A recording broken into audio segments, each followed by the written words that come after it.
So picture this. You're just walking outside, maybe holding your morning coffee. Right, just a totally normal Tuesday. Exactly, a normal Tuesday. Your mind is on like a spreadsheet or some meeting you have to go to, and suddenly the sunlight shifts. Oh, man. Yeah, you look up, and the sky as you know it is just, well, it's gone, replaced. Just completely blotted out. Completely. Stretching from horizon to horizon, there are these three massive alien motherships. And the craziest part is they don't even do anything at first, right? No, they don't attack, they don't land, they just hover there, basically covering the whole Earth and just monitoring us from this chilling, silent distance. It gives me goosebumps just thinking about it. I know, right?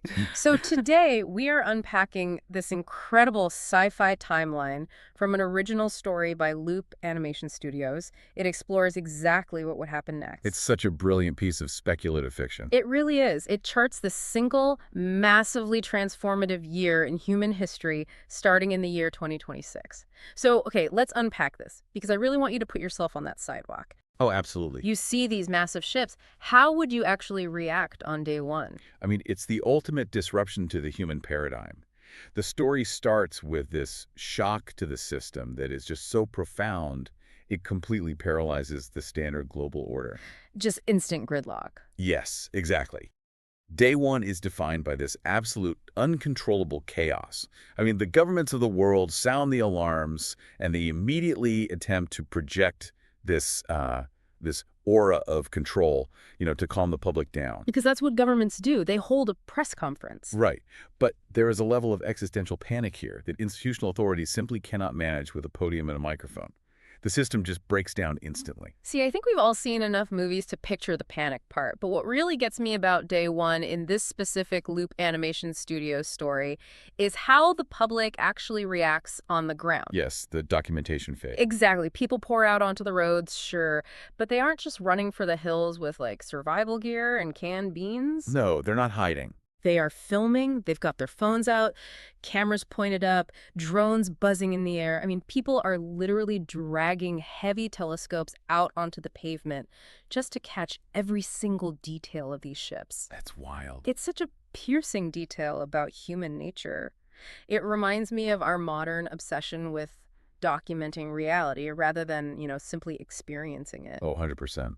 Even in the face of a potential apocalypse, our first instinct is just to pull out our smartphones and hit record. Well, that reaction points to a really deep psychological defense mechanism. Oh, really? How so? Think about it. When we face something incomprehensibly large or terrifying, filtering it through a screen shrinks it down to a manageable size. Wow, yeah. It puts it in a little box. Exactly. If it's on your phone, it's just a piece of media.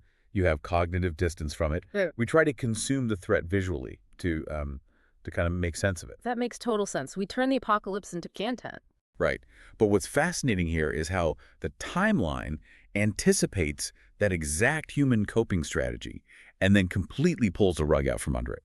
Because by day 21, the visual shock has kind of worn off, right? Yes. Humans adapt to visuals very quickly. And crucially, there is still absolutely no direct point of contact from the ships. Nothing. No demands, no lasers. Nothing. They haven't said a single message. Instead, they shift the paradigm. They start emitting this mysterious humming sound. The hum. A hum that you can hear during the day, but that gets even more noticeable, like way more oppressive in the dead of night. It's terrifying. It really is. But psychological dread can only last so long before something has to give. And the story suggests this hum wasn't just there to scare us, right? It's doing something much, much more profound. Yeah, it changes the entire nature of the event. Think about the transition from a visual presence to an inescapable auditory presence. Because you can just look away from a ship. Exactly. You can close your eyes, you can put your phone away, you can, go down into your basement and avoid looking at the sky entirely. But you cannot escape a frequency that is literally vibrating through the air itself. It's everywhere. Right. The lack of communication combined with this constant ambient noise, it builds this suffocating amount of tension. It's like ambient dread. Yes. The entire human race is basically forced to sit in the agonizing ambiguity of that vibration. It makes me think of, like, tuning a guitar. Oh, I like that analogy. Right. The aliens aren't just making noise. They are playing a frequency until the human strings vibrate at the exact pitch they want. That is a great way to put it. Because as we hit the next phase of the timeline, which is around day 67, this hum acts as a catalyst. The story pivots from external societal panic to this radical internal change. The biological unplugging. Exactly. The very basics of human biology start shutting down. Humanity collectively begins to lose the urge to eat or drink. Which is huge. That completely upends the biological imperative that has driven every single species on this planet since the dawn of time. Yeah, just turning off the hunger switch. I mean, survival, resource gathering, sustenance, that is the engine of the natural world.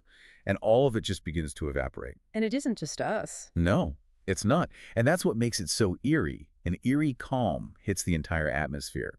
Animals, insects, birds, fish, they all start acting strangely. Making these weird, distinct noises. Yeah, as if the entire biosphere is simultaneously vibrating into what the text calls their higher selves. Okay, but I bet anyone listening right now is thinking about their own daily routines, because here is where it gets incredibly relatable for me. Oh, the eating habits. Yes.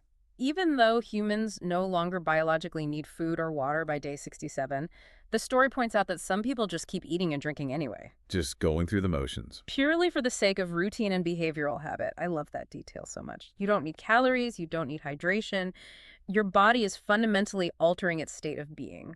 But you're still making toast. Exactly. You still sit down at 8 a.m. to have a piece of toast because, well, it's Tuesday and that's just what you do. We cling to these behavioral anchors because the alternative is just too terrifying to process. Well, the alternative requires mourning the death of your own humanity. Wow. Yeah, that's heavy. It is. That quirky detail about eating toast is actually a really profound observation on how much of human culture is constructed entirely around biological necessity. I mean, pretty much all of it, right? Exactly. A Yeah. family dinner, a lunch meeting, a coffee date, a harvest festival. These are the structural pillars of human society. We organize our whole lives around meals. Right. So when the biological drive vanishes, the psychological clinging to those habits is a desperate attempt to maintain an identity that is rapidly dissolving. People are chewing food not to feed their bodies, but to feed their sense of self. Okay, wait. I'm stuck on something here. If humans collectively stop needing food and water, society's entire infrastructure is basically obsolete overnight. Overnight, absolutely. Like, if I don't need to eat, the global shipping of agriculture stops. If I don't drink water, utilities collapse. How does a government even respond to a population that suddenly doesn't need to buy groceries or pay for basic survival resources? They respond with sheer bureaucratic panic. Oh, I bet. Which brings us directly to day 100 in the timeline. By this point, the mutations have progressed so far that the urge for hunger and thirst completely vanishes. Just gone. Gone. Furthermore, any residual food or water someone might consume out of habit is fully absorbed by the body, Wait, meaning? meaning there's no more waste. The text specifically notes this. The need for washrooms, plumbing, sanitation, all of it is completely gone. That is wild. So here's where it gets really interesting. What is the government's response to this spontaneous leap in planetary evolution? They roll out a global vaccination campaign. To try and stop the mutations. It is the ultimate absurd bureaucratic reflex. It really is. The entire planet is ascending to a higher biological state, and the authorities are standing there with a syringe saying, wait, let's put a stop to this. Right, let's medicate it away. It's like a caterpillar being offered a pill to stop it from turning into a butterfly, just so it can keep paying taxes on its leaf. That analogy hits the nail on the head regarding structural irrelevance. Structural irrelevance, yeah. Explain that a bit more. Well, consider what a government actually is at its core. Institutions exist to manage scarcity, to mitigate conflict over limited resources, and to maintain order based on human vulnerability. If you need something, they provide the rules for getting it. Exactly. If you are cold, hungry, or sick, you need the system. But when you remove hunger, thirst, and biological waste, you instantly collapse the agricultural industry, the water management systems, the sanitation infrastructure. The entire healthcare apparatus. All of it. Right. Trillions of dollars of economic leverage just evaporate into thin air. So the government is attempting a medical intervention not to save people, but to save its own relevance. Wow. They're trying to basically vaccinate humanity against evolution just to keep the old machinery running. And of course, the story notes that very few people even step forward to take this vaccine. Why would they? Right. The population is naturally outgrowing the most fundamental human constraints, so the government fails to force us back into needing them. But what happens when this mutation entirely outpaces human bureaucracy? Well, by day 170, the failure of the old world order is absolute. The mutation accelerates from the inside out and goes entirely global. It's unstoppable at this point. Completely. The timeline describes an atomic level shift. Human atoms are frequently changing to reach a stable form. Our very cellular structure is rewriting itself. And the visual change is wild. Yeah. Human skin becomes translucent, shifting its properties to absorb more sunlight. So we basically become a global forest of walking plants. That's one way to look at it, yeah. It's a literal photosynthetic evolution. But there is one specific detail from the Loop Animation Studios story that I really want to throw to you. Okay, what is it? The text explicitly points out that people at the higher order, meaning the elites, the billionaires, the world leaders, they were no exception to this global mutation. Yes. Why ensure that specific detail is highlighted? Like, what does that tell us about this transformation? If we connect this to the bigger picture, it reveals the concept of the great equalizer, taken to its absolute, unyielding extreme. The great equalizer. Think about our current reality. Wealth and power can insulate the higher order from almost any earthly hardship, right? They can buy better health care, secure clean resources, build luxury bunkers to survive global catastrophes. Exactly. But an atomic, frequency-driven mutation enforced by a planetary alien presence, that bypasses all artificial human hierarchies. Because you can't bribe your own atoms to start vibrating. Such a good point. And you can't hoard sunlight the way you hoard capital. Oh, that's good. Wealth is fundamentally just accumulated leverage over other people's biological needs. Wait, say that again? Wealth is leverage over biological needs. If no one needs food, shelter, or medicine to survive, the billionaire has literally zero leverage over the everyday citizen. Mind-blowing. The power dynamic just vanishes. It does. The story suggests that true planetary calm can only be achieved when humanity is fundamentally altered at the atomic level, forcibly stripping away all class divisions. Because everyone is the exact same. Right. When the elites mutate and become translucent, sunlight-absorbing beings just like everyone else, the hierarchy completely dissolves. There is no one left to exploit, and no biological desperation to exploit them with. The predatory needs that drive capitalism, warfare, and inequality have just been genetically edited right out of us. Exactly. Which makes perfect sense of what happens on day 200. Yeah. The text says the mutation finally stabilizes. The atomic shifting stops. Right. And the result is this profound, unshakable sense of calm that just washes over everything. People, animals, birds, insects, fishes, every living thing on planet Earth just enters this state of absolute peace. The biological noise of survival is silenced. Yeah. That constant, exhausting panic of eat or be eaten is just gone. But I have to push back a little here. Okay, go for it. I mean, it's beautifully written, but isn't it also incredibly eerie? It's a forced pacification of an entire planet. We didn't choose this peace. Well, eerie is a very human way to look at it. Fair enough. And it's a very natural reaction from our current unmutated perspective. We value agency. We want to be in control. Right, we want to earn our utopia. Exactly. But within the logic of the narrative, this forced pacification is a necessary precursor for what comes next. Humanity had to be biologically stabilized. We had to be stripped of our feral, fear-based reflexes and united with the natural world before we were, quote-unquote, ready for the true purpose of the motherships. Because you can't talk to a terrified animal. Exactly. The alien presence wasn't going to talk to a species still ruled by its amygdala. Which brings us to the one-year anniversary, day 365. The ultimate revelation. Yes. So a full year after these massive ships blotted out the sky, the beings inside finally make a move. They finally break the silence. But they don't send an ambassador down in a little landing craft or beam a message to the United Nations. Yeah, they hack everything. Everything. They hack all of the media devices on Earth, and they broadcast a brief history of what they call real earthing. Real earthing, such a fascinating term. They explain exactly how and why the species, meaning us, and all life on this planet were planted here in the first place. Planted, like seeds. Yeah. And after this broadcast, they open themselves up for an elaborated first contact. So what does this all mean? The phrase real earthing, the revelation that humanity was planted, It changes everything. it completely rewrites our entire understanding of our origins. We aren't the main characters of the universe anymore. It entirely recontextualizes the traumatic events of the past year.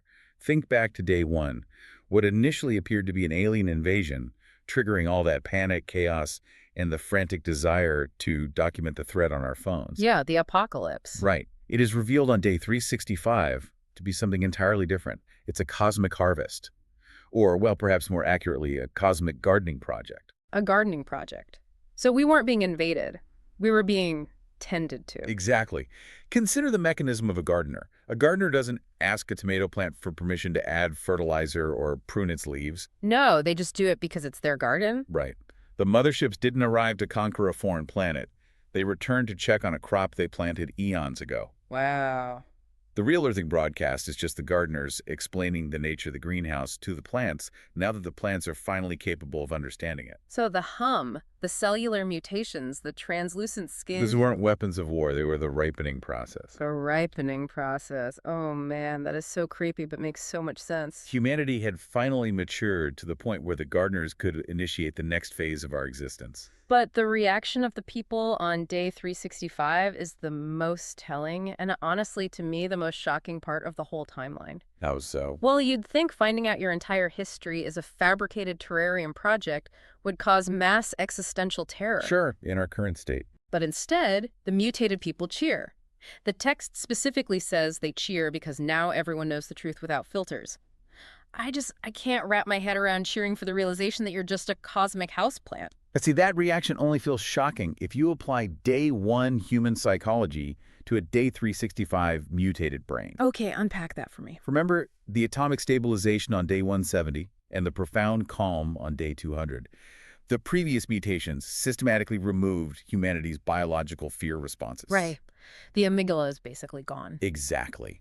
The human ego, territorial defensiveness, existential dread, all of those psychological frameworks were intrinsically tied to our old survival-based biology. We don't need to be afraid of the dark anymore. Exactly. By day 365, humans are practically beings of pure, stable light, absorbing energy directly from the sun. They are neurologically and biologically incapable of the panic that consumed them a year prior. They just don't have the hardware for fear anymore. Precisely. The truth doesn't shatter them because they have no fragile ego left to shatter. It simply enlightens them. They receive the ultimate, unfiltered cosmic download, and their new, highly evolved brains just process the logic of it and applaud. It's beautiful in a way. It is a breathtaking narrative arc when you view it from end to end. From the frantic phone-filming chaos on the sidewalks of day 1. To the stubborn, habit-driven sandwich eaters of day 67. Yes, to the serene, translucent, cheering collective of day 365. The story concludes with a promise. First contact is coming soon. And it leaves the reader with one massive, lingering question. Are you ready for it? It is a question that extends far beyond the confines of the Loop Animation Studios narrative. Definitely. It's a mirror held up to the audience. It forces you to evaluate your own attachment to the chaos and the routines of our present world. Right. And I want you, the listener, to really reflect on this timeline. Where do you fit into this narrative? It's a tough question. It is. If those massive ships appeared above your city tomorrow, would you be the one on the street desperately filming the sky through your phone screen, trying to put a digital barrier between yourself and the terrifying unknown? Most of us probably would. Yeah. And when the alien hum starts changing your very cellular structure, would you stubbornly keep pouring a cup of coffee every morning out of sheer habit, terrified to let go of your mortal routine? I know I'd probably still want my coffee. Right. Or would you be the one cheering at the cosmic truth on day 365, ready to step into a completely unfiltered reality? The timeline presents a deeply fascinating paradox about the nature of utopia. A paradox. Yeah, it suggests a flawless world, right? A planet without hunger, without class division, without violence, warfare, or fear. Sounds great on paper. But the mechanism required to achieve that utopia is an external, non-consensual biological override. We didn't earn that planetary peace through diplomacy or social reform or moral evolution. No, it was chemically and atomically forced upon us by an alien frequency. Exactly. We had to be overwritten to be peaceful. Which leaves us with a truly deep, lingering philosophical question to chew on as we wrap up today. Let's hear it. If humanity's ability to achieve absolute peace, to dissolve our hierarchies, and to accept an unfiltered cosmic truth required a forced atomic mutation that literally turned our skin translucent so we could absorb sunlight, Yeah. what does that say about our current human nature? Oh, that's the real question. Are we inherently biologically incapable of universal calm in our present form? Do we literally need to be rewritten just to stop fighting? It makes you wonder. It really does. We'll leave you to ponder that one. Until next time, keep digging deep.